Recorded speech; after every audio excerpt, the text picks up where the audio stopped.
آج پاکستان میں اقلیتوں کا قومی دن منایا جا رہا ہے۔ 11 اگست 2009 کو حکومت پاکستان نے آج کے دن کو اقلیتوں کے دن کے طور پر منانے کا فیصلہ کیا تھا۔ بانی پاکستان قائد اعظم محمد علی جناح نے 11 اگست 1947 کو اپنی تقریر میں پاکستان میں اقلیتوں کے حقوق پر رہنمائی فراہم کی تھی اور پاکستان کی نوزائیدہ ریاست کے بانی اور پہلے سربراہ کی حیثیت سے اقلیتوں سے کچھ اہم وعدے بھی کیے تھے، مگر اقلیتوں کے حقوق کے حوالے سے آج کے پاکستان کی صورتحال قائد کے وعدوں کے بالکل برعکس ہے۔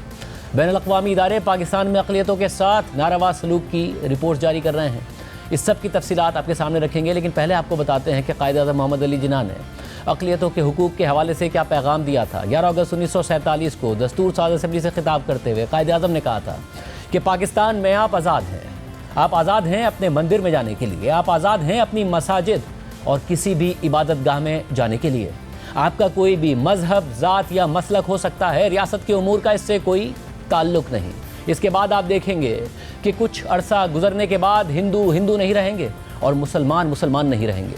میں یہ بات مذہبی معنوں میں نہیں کہہ رہا ہوں، کیونکہ یہ تو ہر فرد کے نجی عقیدوں کا معاملہ ہے، بلکہ ریاست کے باشندے ہونے کی بنا پر سیاسی معنوں میں کہہ رہا ہوں۔ یہ قائد کا وعدہ تھا۔ پیل میں ہم بحیثیت ریاست مسلسل ناکام ہو رہے ہیں، اور بات صرف قائد کے وعدے کی نہیں ہے، بلکہ ہمارے دین نے بھی اقلیتوں کے حقوق سے متعلق ہمیں مکمل رہنمائی فراہم کی ہے، جسے ہم بحیثیت قوم بار بار بھول جاتے ہیں۔ ہمارے آخری نبی صلی اللہ علیہ وآلہ وسلم نے اس حوالے سے واضح ہدایات دی۔ 628 عیسوی کو عیسائیوں کا ایک وفد حضرت محمد مصطفیٰ صلی اللہ علیہ وآلہ وسلم سے ملنے آیا اور پناہ دینے کی درخواست کی۔ ان کی درخواست پر رحمت للعالمین صلی اللہ علیہ وآلہ وسلم نے اقلیتوں کے حقوق کے حوالے سے ایک ضابطے کا اعلان کیا۔ یہ ضابطہ آج بھی ہمارے لیے مشعل راہ ہے۔ یہ ہیں وہ سنہری الفاظ جو ہمارے نبی صلی اللہ علیہ وآلہ وسلم نے کہے اور ہمیں پابند کیا کہ ہم اس ضابطے کی پابندی کریں، مگر کیا ہم اس پر عمل کر رہے ہیں؟ کیا مسلم اکثریتی ملک میں اقلیت اور ان کی عبادت گاہیں محفوظ ہیں؟ بدقسمتی سے اس سوال کا جواب نفی میں ہے، اور پاکستان میں اقلیتوں کے حوالے سے ہمیں ایک شرمناک صورتحال کا سامنا ہے۔ ہیومن رائٹس واچ کی 2025 کی رپورٹ میں سال 2024 کے واقعات کا احاطہ کیا گیا ہے۔ اس رپورٹ کے مطابق ملک میں توہین مذہب کے نام پر ماورا عدالت قتل کیے گئے، اقلیتوں کی عبادت گاہوں کو بھی نشانہ بنایا گیا۔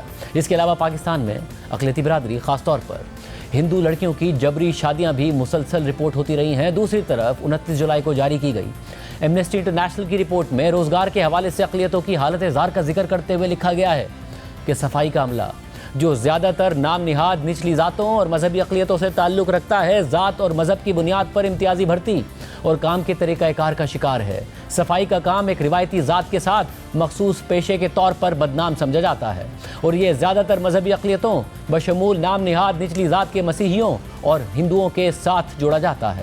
رپورٹ میں شامل سوال نامے کے 55% شرکا نے یہ تسلیم کیا کہ ان کی ذات یا مذہبی شناخت امتیازی بھرتی اور ملازمت کی طریقہ کار کا ایک بنیادی عنصر ہے۔